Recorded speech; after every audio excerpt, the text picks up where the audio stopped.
número 7, que era la que teníamos que tocar la semana pasada, pero no pudimos hacerlo, tiene que ver con el papel que tiene el laboratorio en el diagnóstico microbiológico de las infecciones del sistema digestivo, principalmente de las diarreas, pero también de las hepatitis y de las gastritis cuando corresponda.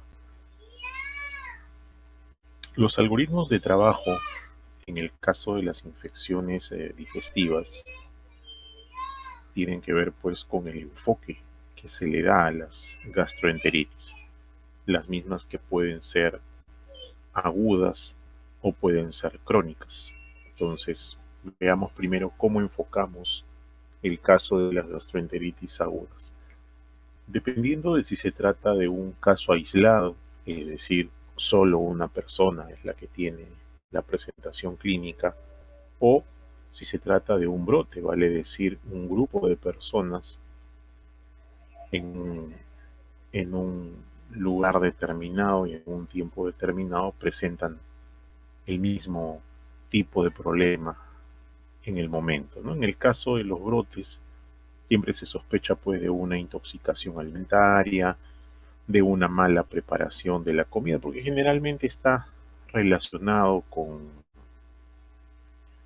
ingestas de alimento, un alimento que se prepara, alimento que se deja al ambiente y este pues causa este tipo de problemas. Sin embargo, cuando se trata de brotes por gastroenteritis aguda, siempre se hace un estudio etiológico para poder determinar cuál es el agente causal y si esto podría convertirse en un problema de salud pública, si se coordinará previamente tanto con el laboratorio como con la oficina de epidemiología para poder llegar a este estudio etiológico.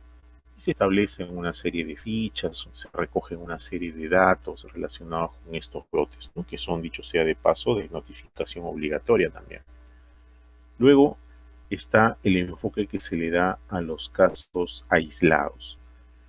En los casos aislados también depende cuál es el cuadro clínico del paciente, porque hay gastroenteritis expresadas como una sola cámara diarreica, vale decir, una sola vez tiene diarrea con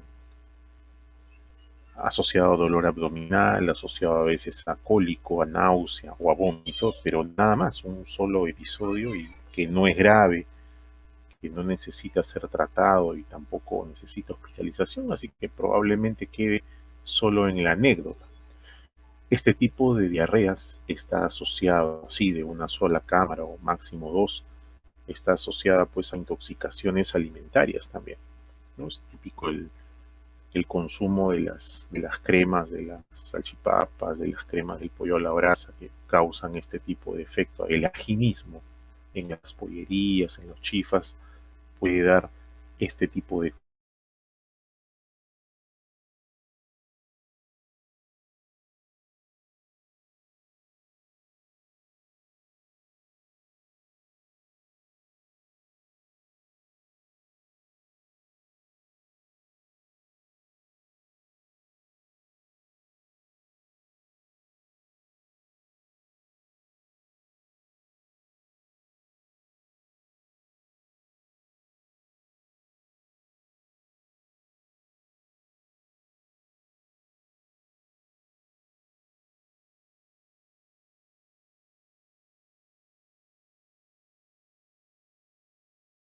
Si se presenta una clínica severa, donde ya no hay una ni dos, sino son varias cámaras diarreicas.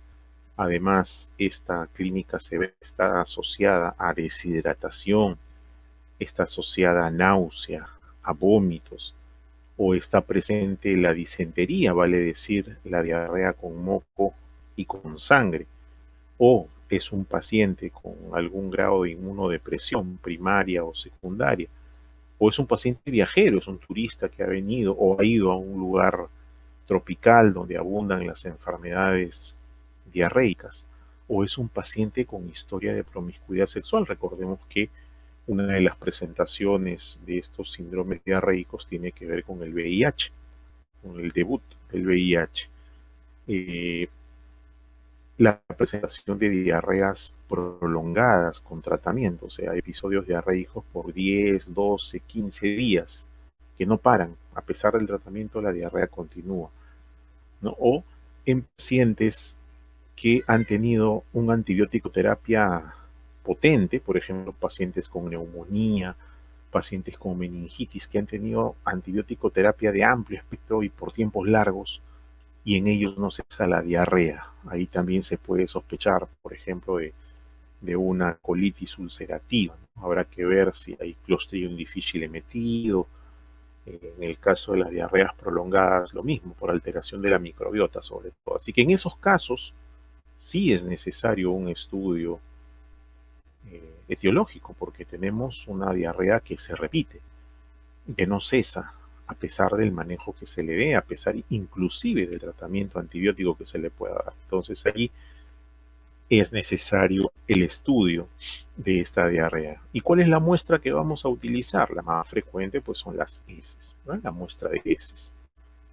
¿Por qué digo la más frecuente? Porque no es la única forma de obtener una muestra de heces del, del tracto digestivo. Hay otras formas que vamos a ver y a describir a continuación, pero la más común es aquella donde el paciente pues defeca y esas heces son las que nos van a servir a nosotros para realizar una serie de análisis, dentro de los cuales están algunos muy básicos, como la reacción inflamatoria, que es un examen para poder observar si hay leucocitos presentes en sangre, en las heces o no, en el moco de las heces, y en caso de ser positiva esa reacción inflamatoria, pues se le hará un cultivo a esas heces y a eso se le llama coprocultivo.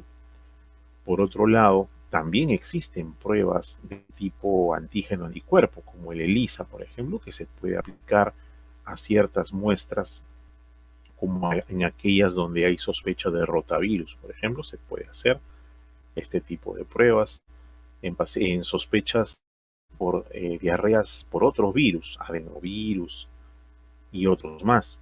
Y también en el caso de toxinas bacterianas. Ahí yo no voy a poder ubicar nada en los cultivos, así que las pruebas antígeno-anticuerpo y el inmunodiagnóstico me va a ser de suma importancia. Y en el caso de brotes de algunas bacterias, por ejemplo, la Escherichia coli enterohemorrágica, ahí sí pues voy a necesitar un diagnóstico bastante más pronto, ¿no? La Escherichia coli enterohemorrágica es una bacteria que puede terminar matando al paciente y además a toda su familia porque es contagiosa. Entonces allí yo necesitaré pues hacer un examen de biología molecular, un examen de reacción en cadena de la polimerasa para poder identificarlo prontamente, sobre todo prontamente. El caso de, eso es en las diarreas agudas, como hemos visto. En el caso de las diarreas crónicas, estamos hablando de aquellas diarreas pues, que duran más de 2 semanas, de 2 a 3 semanas y más allá. Estas diarreas crónicas es importante investigar antes de hacer los exámenes microbiológicos. Es necesario preguntar, ¿no?, si ha habido alguna cirugía abdominal previa. ¿Por qué? Porque es conocido que las resecciones intestinales, sobre todo cuando hay resección importante de intestino, o sea, longitudes bastante largas de intestino que se resecan por vólvulos, por heridas de bala, por obstrucción intestinal, etcétera, causan malabsorción y esa malabsorción causa diarrea. Entonces es importante conocer si esa diarrea crónica tiene esa etiología, ¿no?, una cirugía abdominal previa, para no pensar en la etiología infecciosa. Recordemos que lo que estamos buscando nosotros son microbios que causen la infección. Si hay también radiaciones previas, o sea, pacientes que están recibiendo radioterapia, también suelen hacer diarreas los pacientes que reciben radioterapia o quimioterapia. ¿Por qué? Porque el tejido de la mucosa, todas las mucosas, tanto respiratoria como la digestiva en este caso, son muy sensibles por la alta tasa de crecimiento que tienen, son muy sensibles a la acción de la radiación ionizante. Por lo tanto, causa descamación muy rápido del tejido y eso hace pues que aparezca también episodios de mala absorción asociados a diarreas pues crónicas, ¿no? Lo mismo el uso de antibiótico terapia prolongada. Hemos dicho en pacientes con neumonías, en pacientes con osteomielitis, que están hospitalizados por tiempos largos, en pacientes con infecciones del tracto urinario alto que hacen pielonefritis y necesitan cobertura antibiótica por más de 2 semanas. En estos pacientes, esta antibiótico terapia, que generalmente es de amplio espectro, termina barriendo con la microbiota. Y en estos casos algunas bacterias oportunistas pueden tomar el control del intestino y causar diarrea a partir de ahí también. La inmunosupresión, por ejemplo, en el caso del virus de inmunodeficiencia humana, también está relacionado con diarreas crónicas. De hecho, aquí en el caso del VIH hay toda una serie de patógenos asociados, como las coccidias, por ejemplo, ¿no? Los parásitos coccidias son o están asociados a diarreas con VIH como enfermedad oportunista. Y el otro factor importante para una diarrea crónica a descartar es la desnutrición, porque es conocido también que la desnutrición trae pues cambios en el epitelio intestinal y esto trae como consecuencia malabsorción asociada, y esa malabsorción pues causa también diarreas de tipo crónico. Entonces, esas son las consideraciones antes de empezar los estudios microbiológicos. Tengo que tener en mi historia clínica el antecedente de si ha tenido alguna cirugía, si está llevando sesiones de radioterapia, quimioterapia, si recibe o ha recibido antibiótico terapia y por cuánto tiempo, si tiene algún tipo de inmunodepresión, para eso hay pruebas de laboratorio para hacer, y si el paciente presenta algún grado de desnutrición. Si todos esos datos preguntados fuesen negativos, lo siguiente que se investiga en un medio como el nuestro, el peruano, es si el paciente es intolerante a la lactosa, porque la intolerancia a la lactosa es una causa importante también de diarrea en nosotros. Así que investigar si el paciente tiene una dieta libre de lactosa para poder proseguir con el estudio. Si no hubiese problemas con la lactosa, ahí sí se va a iniciar una serie de estudios que vamos a ver a continuación. Pero si el paciente, al suspenderle los componentes de lactosa de la dieta para la diarrea, pues esa era la causa, ya no necesitamos avanzar más allá. Pero si alguna de estas consideraciones previas es positiva, nosotros estamos obligados a hacer las pruebas de laboratorio correspondientes, vale decir, si el paciente ha tenido una cirugía abdominal, si el paciente presenta este tipo de componente, está recibiendo radioterapia, o ha recibido la antibiótico terapia, o está inmunodeprimido, o está desnutrido, yo estoy obligado a realizarle una serie de análisis que empiezan pues con la reacción inflamatoria. Es decir, el primer examen que se hace tanto en la gastroenteritis aguda como en la crónica, las diarreas crónicas, lo que se hace primero es una reacción inflamatoria, y de ser positivo pasamos a hacer cultivos, pero en este caso los cultivos son seriados. ¿Qué significa? Que no hacemos el cultivo solo una vez, sino que tomamos la muestra 2 o 3 días diferentes para poder tener mayor posibilidad de recuperar el agente patógeno que esté causando la infección. Y aquí viene ya el manejo propio del laboratorio, fase preanalítica, vale decir, qué cosa es lo que tenemos que indicar para que la toma de muestra sea óptima, para que la toma de muestra me dé la seguridad de que estoy obteniendo una muestra confiable, una muestra correcta. Empezamos siempre con las indicaciones, ¿no?, que se le da al paciente. Hay una serie de indicaciones asociadas, como que no puede comer en ningún tipo de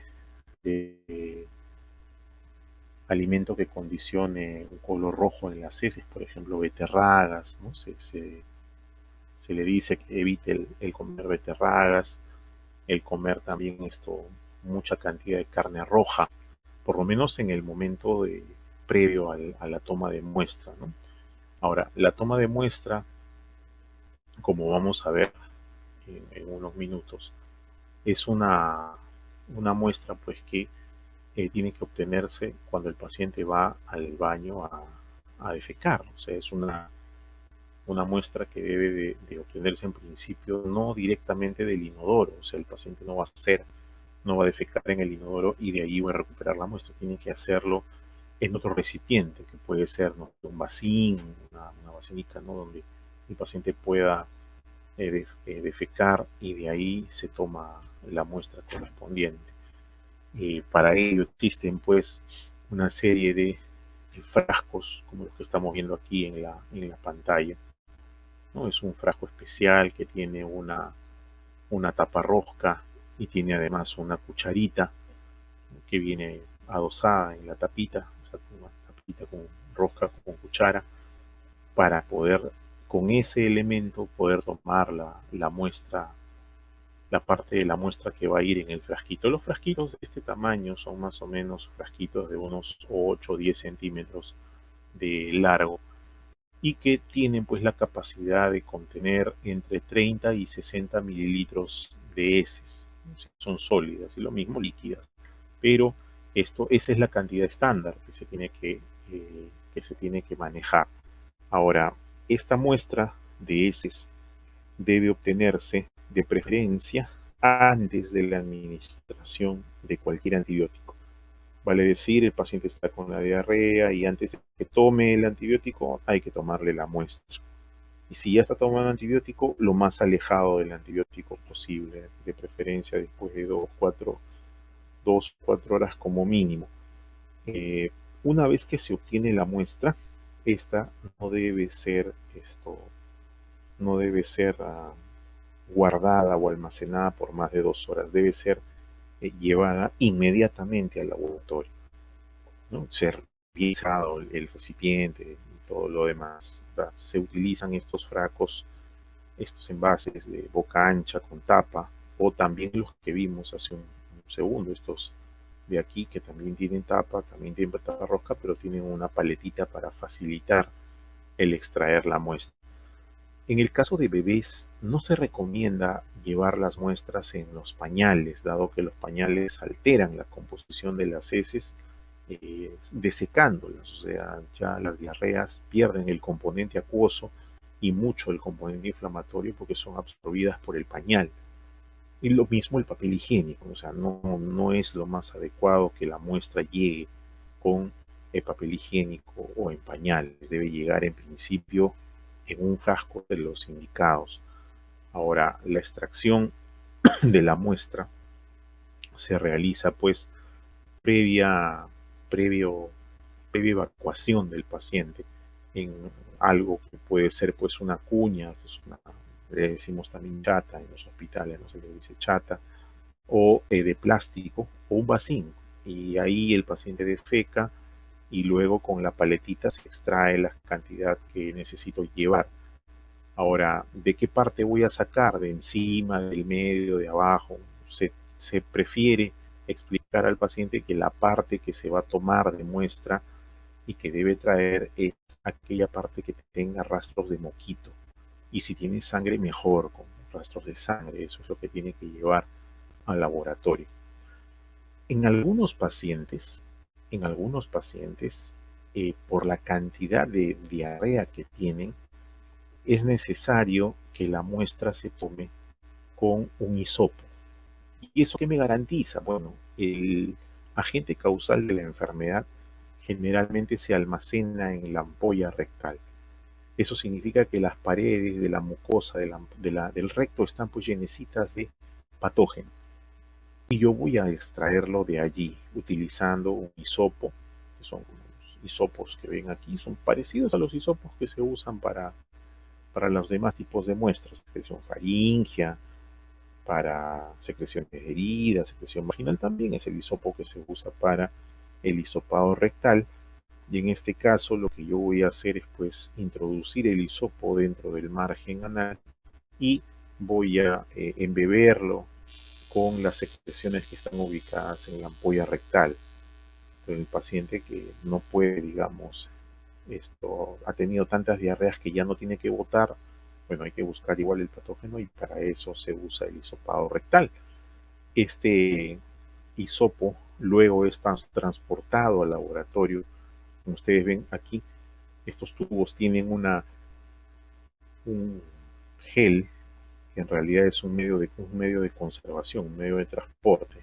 Tiene un nivel acá, es un medio de transporte que se llama o medio de transporte Cary Blair o medio Stuart o transporte universal. Son medios de cultivo, son agares que se utilizan para transportar las muestras y garantizar que lleguen de la mejor manera posible al laboratorio. Entonces, ya tengo yo la muestra, ya la he obtenido, ya el paciente la hizo llegar. ¿Qué es lo que vamos a hacer con esa muestra? Bueno, hay varios tipos de exámenes que le hacemos.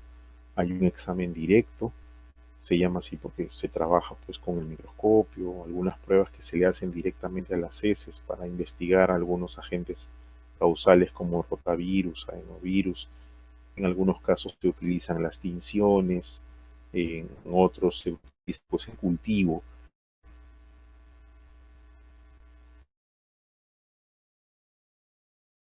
Y este cultivo puede hacerse de dos maneras, ¿no? Sembrándolo directamente o realizando un procedimiento que se llama enriquecimiento.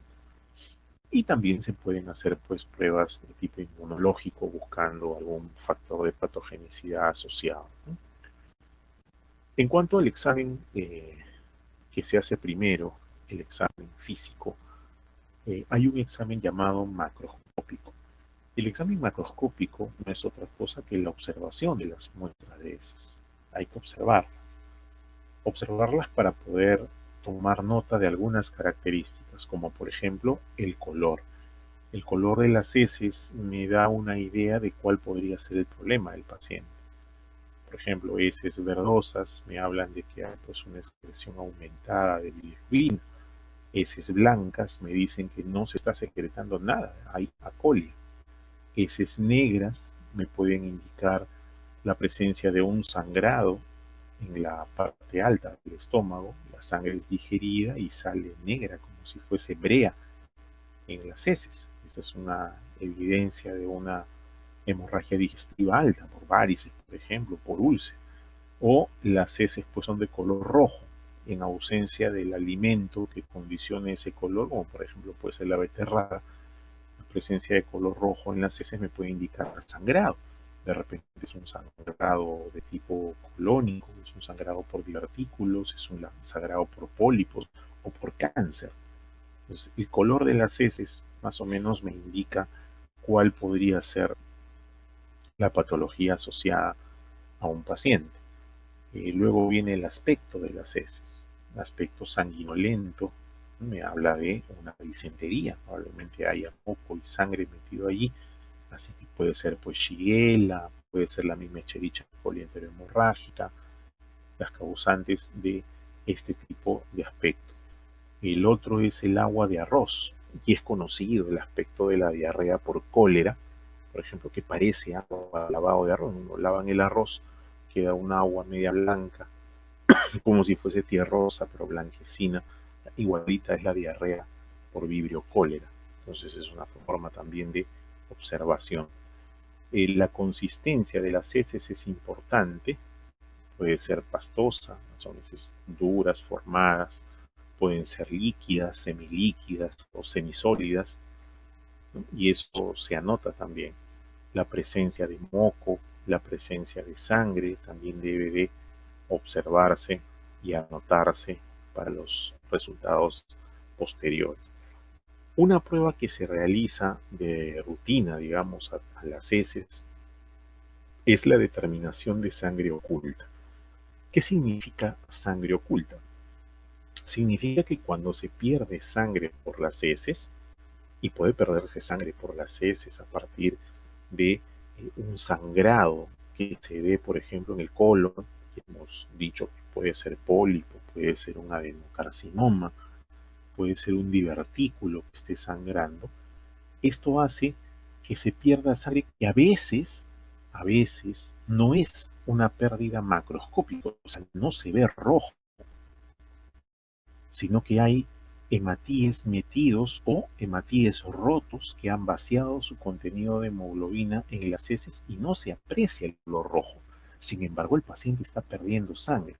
Esto es importante, sobre todo en el cáncer de colon, por ejemplo.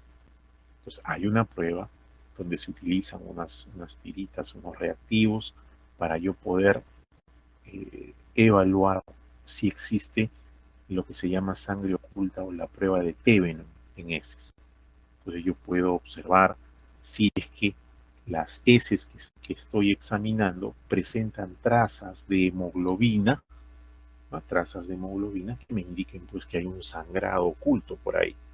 Al encontrar sangre en las heces, y que no sea sangre oculta, que no sea visible, un poquito me aleja del pensamiento de teología infecciosa y me voy de repente hacia el lado tumoral, ¿no? Luego viene el examen microscópico. O sea, ya hemos visto el macroscópico, se usan los órganos de los sentidos, sobre todo la vista, para observar características, y luego viene el microscópico. En el examen microscópico, uno diría, bueno, la tinción de Gram, pero hay un problema con la tinción de Gram. La tinción de Gram sirve sobre todo para aquellas muestras cuya procedencia sea pues una fluido, una secreción estéril, por ejemplo, orina, por ejemplo, líquido cefalorraquídeo, ¿no? Ahí me puede servir la tinción de Gram, pero ¿de qué me serviría la tinción de Gram en una muestra como las heces, donde las 2/3 partes son bacterias? Entonces, una tinción Gram en una muestra de heces, pues de hecho va a haber bacterias pintadas, ¿no? Y no necesariamente patógenas, van a ser bacterias de la microbiota que se están pintando. Entonces ahí como que no me ayuda mucho el Gram. Sin embargo, el examen con azul de metileno sí me puede ayudar. ¿Por qué? Porque el azul de metileno lo que va a pintar son los leucocitos. ¿Y yo puedo observar leucocitos en las heces? Claro que sí. A eso se le llama reacción inflamatoria. Estos leucocitos presentes en las heces tienen un límite. Ya normalmente no debe haber muchos leucocitos metidos en las heces. Si hay muchos, significa que hay un problema infeccioso a ese nivel, ¿no? Recordemos los mecanismos de respuesta inmunológicos, nos decían que hay un tipo de respuesta para cada tipo de patógeno. En el caso de presentar patógenos en el tracto digestivo, pues hay células que van a migrar para atacar a ese patógeno. Los leucocitos son ellos, pero estos leucocitos pueden ser, pues, no sé si se observa bien, vamos a escribir acá, pueden ser, por ejemplo, vamos a poner aquí, pueden ser polimorfonucleares, ¿ah? Vemos aquí, señor lápiz, vean ustedes estos polimorfonucleares, bastantes polimorfonucleares hay, ¿ah? Predominio es polimorfonuclear. ¿Qué significa eso? Son neutrófilos. Mientras que en este lado de acá, vamos a escribirlo con otro color, en este lado de acá, lo que están predominando son las células de tipo mononucleares, ¿no? Son mononucleares en este caso. Ya no estamos hablando de polimorfos, sino de mononucleares. En el primer caso, polimorfonucleares se refiere a neutrófilos. En el segundo caso, mononucleares se refiere o a linfocitos o también se puede referir a monocitos. El primer caso, los polimorfonucleares o la presencia de polimorfonucleares está asociada a las infecciones bacterianas sobre todo, mientras que en el caso de los leucocitos mononucleares presentes en heces está relacionado con infecciones virales, ¿ok? Bacterianas versus virales. Entonces, la observación microscópica con azul de metileno me indica a mí que se trata de uno de estos dos problemas, o es bacteriano o es viral. Si es viral, ¿qué cosa voy a hacer? Bueno, la historia natural de las enfermedades virales que me hice, que eso tiene que ir pasando. No hay mayor tratamiento que darle, no vamos antivirales por una diarrea. Puede ser un rotavirus, puede ser adenovirus, puede ser un coxsackie también, pero es un virus que va a tener un tiempo y va a pasar. Pero ¿qué pasa si se trata de polimorfonucleares? Ahí sí estamos hablando de una infección bacteriana que si no la trato va a persistir. Así que habrá que buscarle el tipo de tratamiento, pero para ello habrá que hacer algunos procedimientos previos. Habíamos dicho de que la coloración Gram no me ayudaba mucho en la muestra de heces, dado que las 2/3 partes de las heces eran bacterias. Así que allí casi todas son bacilos, así que no me ayudaba mucho la tinción Gram. Sin embargo, hay otro tipo de coloración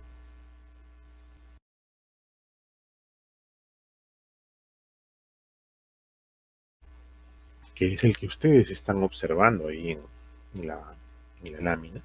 Se llama coloración de Bagot, ¿ok? Lleva tilde, no ha salido la tilde aquí, pero es Bagot, no es vago, no Bagot. La coloración de Bagot es una coloración que utiliza eosina y utiliza también cristal violeta y se usa para heces. ¿Por qué se usa para heces? Porque la morfología que estoy buscando es distinta al promedio de la morfología de la microbiota. Por lo tanto, lo que me vaya a pintar sí me va a servir para identificar algo.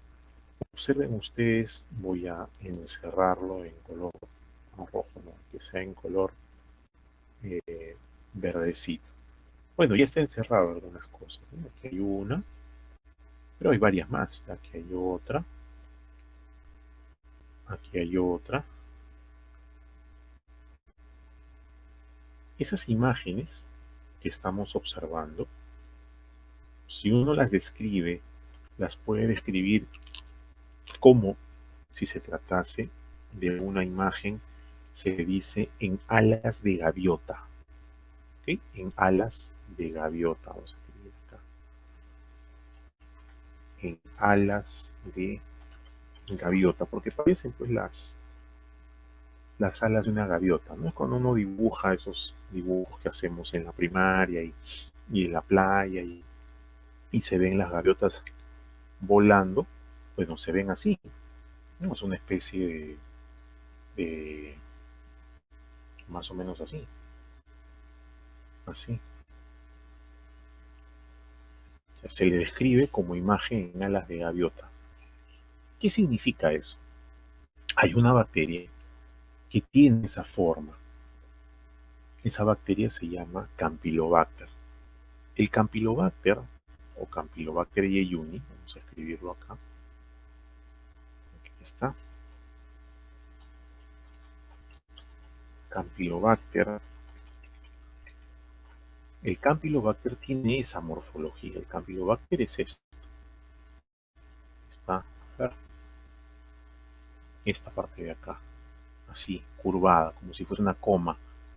¿Y por qué se ven a las gaviotas? Porque están de a dos, están unidos. Aquí hay un Campylobacter y aquí al costado está el otro Campylobacter. Igualito abajo, ¿no? Hay un Campylobacter y al costado está el otro Campylobacter. En este caso, sí me sirve la coloración. ¿Por qué? Porque las únicas bacterias con esta forma son los Campylobacter. Y yo no tengo Campylobacter en mi microbiota. No hay normalmente Campylobacter. Por lo tanto, si es un paciente con diarrea y el Campylobacter produce diarrea, sobre todo en los niños pequeños, produce diarrea con moco y con sangre, o sea, produce disentería. Yo observase esta formación en alas de gaviota en la muestra de heces, yo puedo decir, bueno, aquí hay una imagen presuntiva de Campylobacter, así que habrá que sembrar la muestra para ver si se trata efectivamente del Campylobacter. Esa coloración de Bagot es importante. Luego viene la siembra llamada primaria. ¿Por qué le decimos primaria? Porque es la primera vez que se va a sembrar. Esta siembra primaria se realiza en varios tipos de medios de cultivo. ¿Y por qué en varios tipos de medios de cultivo? Ya nosotros hemos estudiado en una de las prácticas que la composición del medio de cultivo es diferente, por eso habían tantos medios de cultivo, y es diferente en función a los sustratos que necesitan las bacterias para desarrollarse. Entonces yo escojo una batería de medios de cultivo que me sirvan para poder observar el crecimiento de la bacteria de la cual yo sospeche que está produciendo la infección. Esa siembra primaria consiste en pasar un poco de la muestra de heces a las placas, como está haciendo aquí la señorita. Pasar un poco de esa muestra de heces a las placas de siembra, para luego observar su crecimiento. Ahora, ¿qué tipos de medios de cultivo yo puedo utilizar? Varios. Puedo utilizar el agar McConkey, por ejemplo, que es uno de los más utilizados para el caso de los coprocultivos. Es un medio que contiene, entre otras cosas, peptonas, que no son otra cosa que fuentes proteínicas para las bacterias. Contiene además cloruro de sodio, sal. Contiene un componente que se llama cristal violeta. Cristal violeta es un inhibidor de crecimiento de los gram positivos. Contiene algunas otras como sales biliares y sobre todo contiene lactosa. Contiene este carbohidrato que se llama lactosa.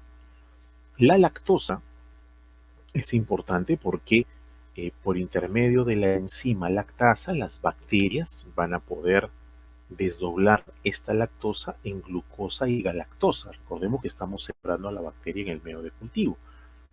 Y eso le permite a la bacteria poder generar ácidos a partir de la glucosa fermentada, y eso va a hacer que cuando yo observe las colonias que están creciendo, estas colonias tengan la apariencia o el color rojo. Eso se observa aquí. Esas colonias que crecen de color rojo se deben a que poseen lactasa, por lo tanto metabolizan lactosa y eso les permite tener esa presentación. Lo mismo que si hay presencia de sales biliares y estas son degradadas, estas sales biliares se van a observar como halos de precipitación alrededor de las colonias. Cherry tiene esa propiedad, por ejemplo. Entonces yo voy a poder observar en mi agar McConkey las placas y las colonias que son en principio fermentadoras de lactosa, se van a ver de color rojito, y aquellas que se ven blancas van a ser no fermentadoras de lactosa, o sea, no utilizan la lactosa simplemente, utilizarán seguramente otro tipo de sustrato. Otro agar utilizado es el medio de cultivo SS, un medio de cultivo que contiene también peptonas, contiene bilis de buey, un colorante que se llama verde brillante y citrato que actúan como inhibidores de otras bacterias. El agar SS recibe su nombre por Salmonella shigella, por si acaso. Es un agar para poder sembrar muestras sospechosas de Salmonella y de Shigella, que contiene también lactosa, contiene tiosulfato sódico, contiene hierro. Y aquí hay algo importante, porque al contener este tiosulfato sódico y al contener hierro, en presencia de bacterias como Salmonella, este hierro va a reaccionar con un gas que se va a producir que se llama hidrógeno sulfurado o sulfuro de hidrógeno, y finalmente se va a producir un precipitado negro en la zona de crecimiento de las colonias, como si la colonia estuviese creciendo en una base negra. Entonces es una prueba de que allí está metido salmonella, por ejemplo, ¿no? Es una forma de comprobar. Hay otros agares más, como el agar zinc, que es cefsulodin, irgazán, novobiosina, contiene antibióticos principalmente. El TCBS, que es un agar que contiene principalmente eh, bilis, y esta bilis sirve para suprimir a los enterococos. Este agar TCBS es el agar de preferencia para el crecimiento de Vibrio cólera o de Vibrio parahemolíticos.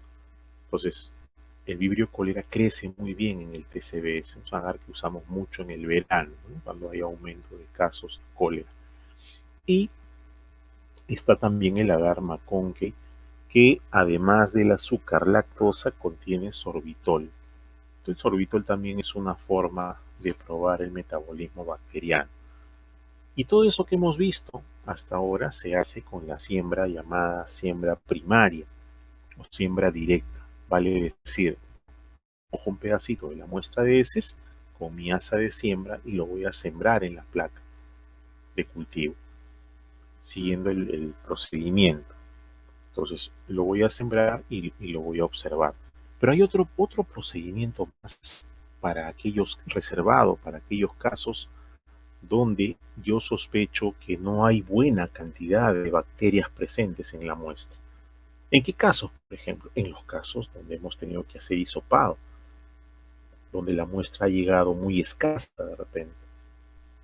¿Qué se hace ahí? Un procedimiento que se llama preenriquecimiento. Vale decir que lo primero que voy a sembrar va a ser la muestra, pero ya no en las placas de agar, sino primero lo voy a sembrar en unos tubos que contienen un medio líquido, como por ejemplo el caldo llamado selenito o el caldo llamado peptonado.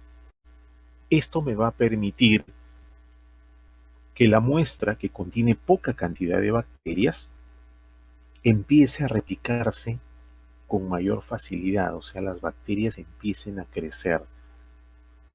Y al aumentar su número, va a ser más probable que cuando yo lo siembre me crezca algo en la placa de cultivo.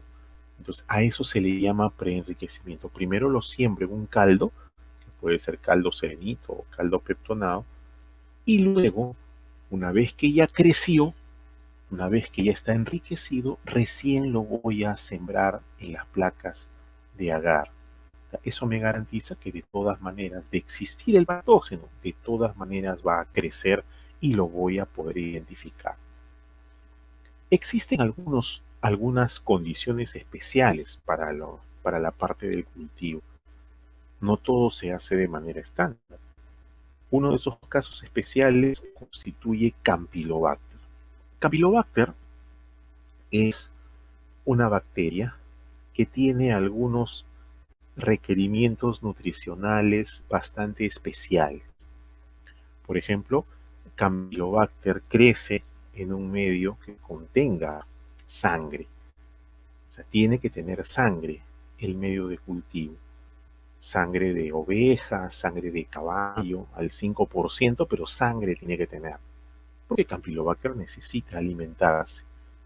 Entonces, yo voy a sembrarlo en un medio que contenga pues una cantidad importante de aminoácidos, que contenga además sangre al 5%.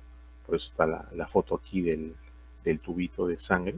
Aquí está atrás el agar, o sea, la parte de la gelatina con algunos nutrientes de los que hemos aislado. Está aquí la foto de la muestra de sangre que se le va a añadir. Puede ser sangre de oveja, sangre de caballo, como les decía. Y en tercer lugar, una mezcla de antibióticos para poder inhibir la flora acompañante, la microbiota acompañante. ¿Por qué? Recordemos que la microbiota crece en un estado de competición con las bacterias patógenas. Significa que la microbiota va a tratar de invadir el espacio para que no pueda crecer, para que no pueda crecer el Campylobacter. ¿Cómo voy a evitar yo que eso pase? Voy a tener que colocarle al medio de cultivo una mezcla de antibióticos para poder inhibir justamente esta microbiota acompañante y dejar que el Campylobacter crezca tranquilo.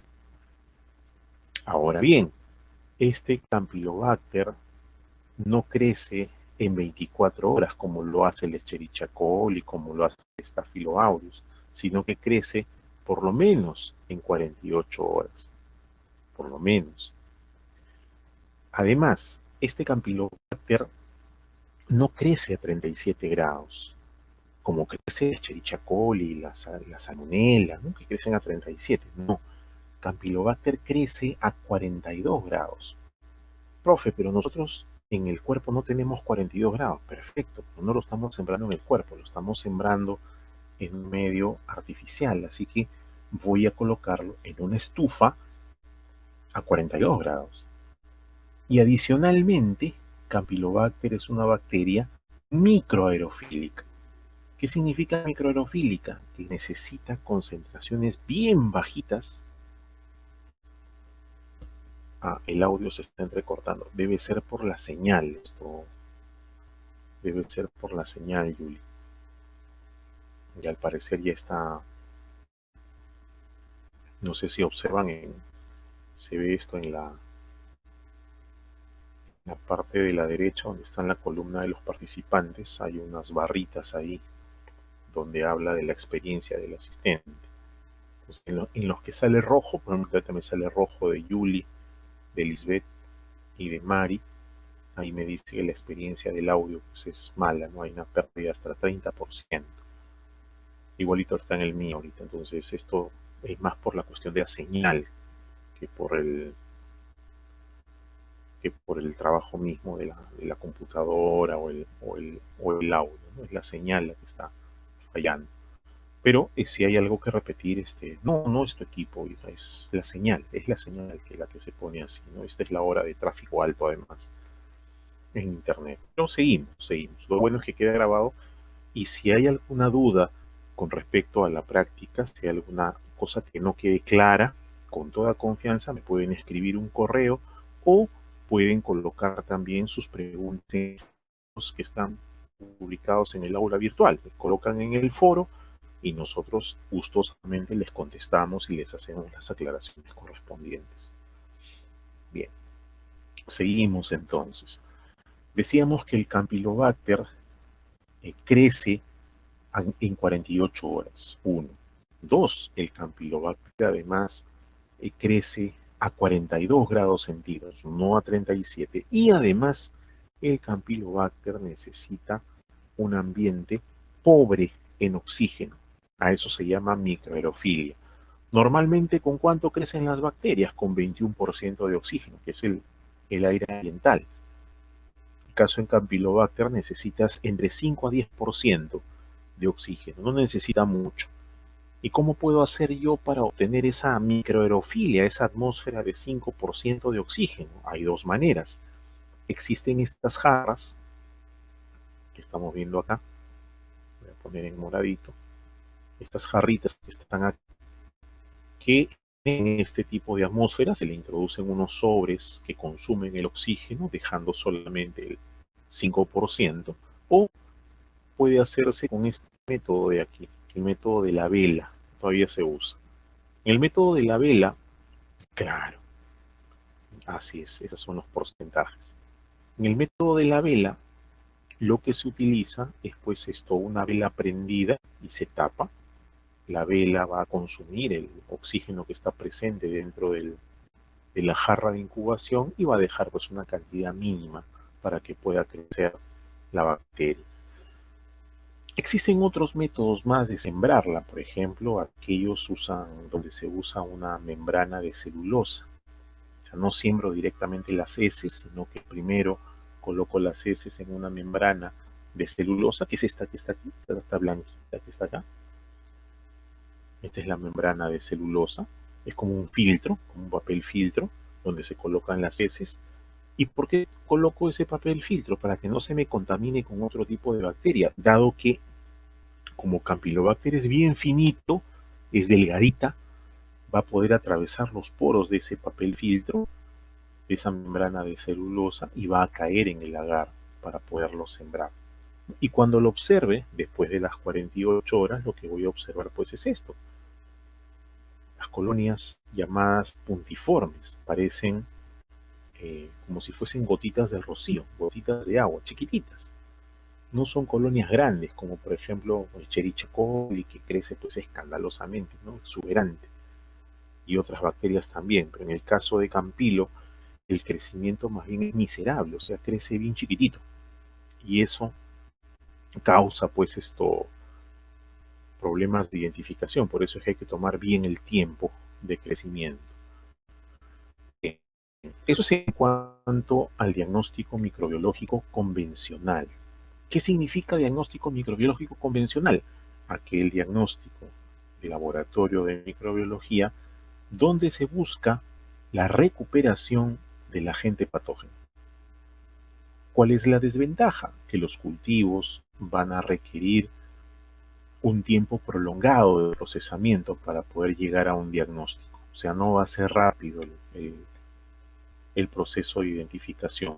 Tengo la muestra hoy día, el resultado final me va a salir en 2 o 3 días, que es lo que demora.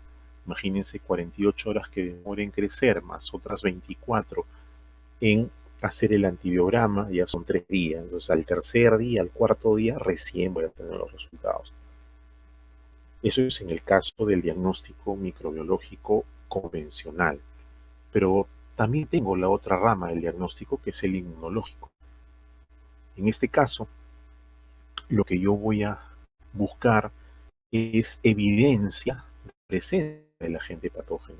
Vale decir, la huella que deja el agente patógeno en el organismo. Y eso no son otra cosa que las inmunoglobulinas, llamadas también anticuerpos. Eso es lo que deja el patógeno como huella, que vamos a poner. Anticuerpos. Es lo que deja el patógeno. Y eso es lo que yo voy a buscar. Anticuerpos. ¿Cuál es la ventaja del diagnóstico inmunológico entonces? Que me permiten acortar el tiempo de espera. Ya no voy a esperar 2 o 3 días. En el caso de las pruebas inmunológicas, probablemente en 1 hora, máximo en 2, ya tengo el resultado.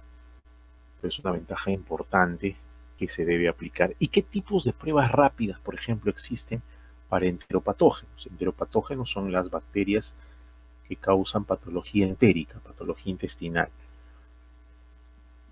en bacterias y algunos otros gérmenes, ¿no? Pruebas de inmunocromatografía, a las más rápidas que utilizamos para el COVID, utilizamos para el VIH, como una prueba de embarazo, igualito. Hay para rotavirus, ¿ven?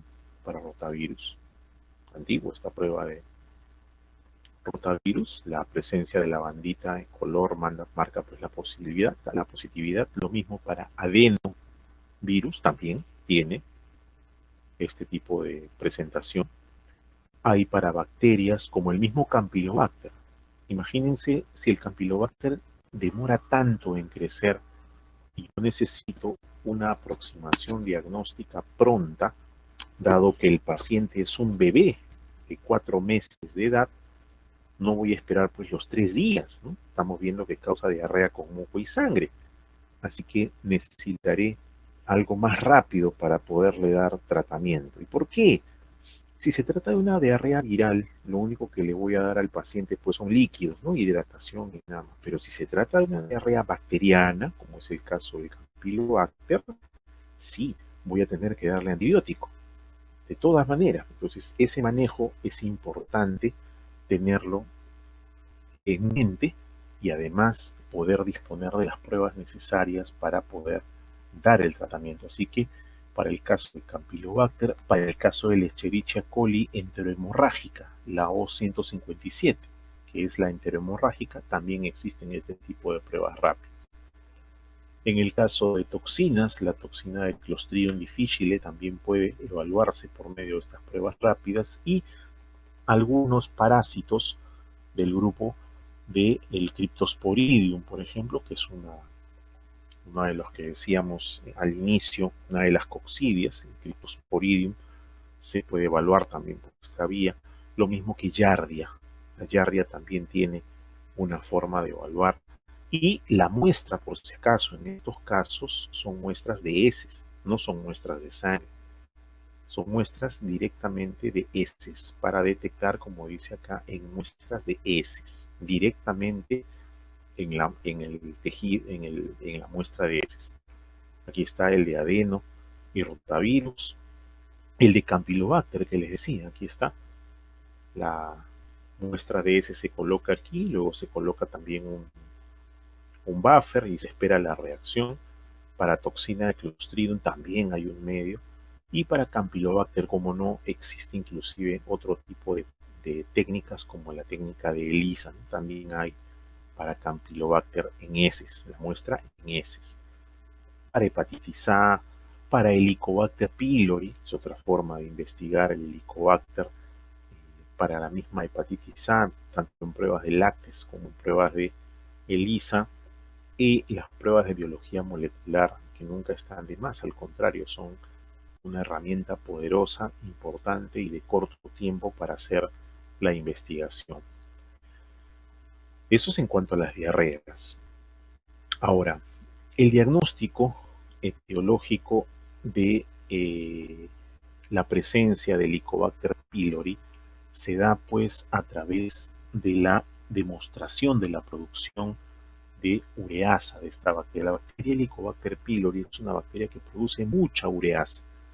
La ureasa, probablemente ya lo han visto en sus clases teóricas, es un mecanismo de patogenicidad del Helicobacter pylori que le permite avanzar por el moco y el pH ácido del estómago para producir su patógeno. Entonces, esta ureasa que libera el Helicobacter pylori, yo la puedo detectar a través del test de aliento, por ejemplo. Ese test de aliento es una prueba para soplar, donde se puede detectar la presencia de la ureasa a partir de la producción y el testeo en el aliento. También lo puedo hacer en muestras de sangre. También puedo obtener biopsias utilizando una endoscopía digestiva alta. Se toman muestras de biopsia del paciente para poder hacer el diagnóstico de Helicobacter pylori. Eso se hace también en el laboratorio. Y luego están las hepatitis virales, que es el otro grupo de infecciones del aparato gastrointestinal. Las diarreas es un gran grupo. Luego viene pues la parte de la gastritis y luego están las hepatitis. Las hepatitis virales, y nos ocupamos sobre todo de las virales, que son las más frecuentes y las que traen más complicaciones, descubiertas son en la actualidad 9 tipos de hepatitis y están codificadas con los nombres de las letras, ¿no? A, B, C, D, etc. Entonces, actualmente se conocen pues de estos tipos. Se sabe inclusive que hay hepatitis que son de transmisión entérica, como la hepatitis A y la hepatitis E, y los otros virus de hepatitis son de transmisión parenteral, vale decir, pueden transmitirse por vía sexual, pueden transmitirse por transfusiones de sangre, entre otras cosas. Estos virus tienen una composición de su genoma distinta. En el caso del virus B, del virus de hepatitis B, el genoma es ADN, el resto es ARN, el A, el C, el D son ARN. Pueden provocar una enfermedad prolongada en el tiempo con viremia asociada, sobre todo la B y la C, que son enfermedades crónicas frente a las cuales no hay cura posible, a diferencia de la A, por ejemplo, que sí tiene cura. Y algunas de ellas pueden cronificar, algunas de ellas pueden evolucionar a cáncer, todas tienen marcadores serológicos, algunas elevan más las transaminasas en sangre, como lo hace la hepatitis A, la hepatitis B y C. Vacunas posibles solamente hay para la A y para la B hasta ahora. Y en el caso de inmunidad permanente, todas excepto la C tienen inmunidad permanente, vale decir que presentan anticuerpos de tipo protector. Nos ocuparemos más de la B, que es quizás la más frecuente y la más importante. La hepatitis B tiene un periodo de incubación que varía entre los 45 y los 180 días. Imagínense, 6 meses de periodo de incubación. O sea, yo puedo contagiarme y luego de 6 meses de estar incubando, recién empezar el código de enfermedad. Entonces, esta infección es importante desde el punto de vista epidemiológico por su alta tasa de replicación. Este virus se replica a razón de más de 1 millón de copias por virión por día, es una tasa altísima de replicación viral, y su cronicidad, dado que este virus puede permanecer escondido en el hepatocito por años. No es que dure 45 a 180, el tiempo de incubación es ese. ¿Qué significa el tiempo de incubación? Significa el tiempo que empieza desde el contagio, desde que ingresa el virus, hasta que empiezan a aparecer los síntomas. Si es que aparecen, dicho sea de paso, porque en la hepatitis B casi la mitad de los casos son asintomáticos. Significa que pasan como si no hubiese sucedido absolutamente nada. Y eso es lo peligroso porque a pesar de ser asintomáticos, continúan contagiando. Una vez que aparece la enfermedad, empiezan a aparecer también algunos marcadores serológicos de esta enfermedad. ¿En qué día aparecen los síntomas? Desde el día 46 hasta el 181, cuando terminan el periodo de incubación. ¿Y en qué momento ya podemos diagnosticar? Bueno, en la actualidad podemos diagnosticar a la hepatitis B a partir del día 20 del contagio.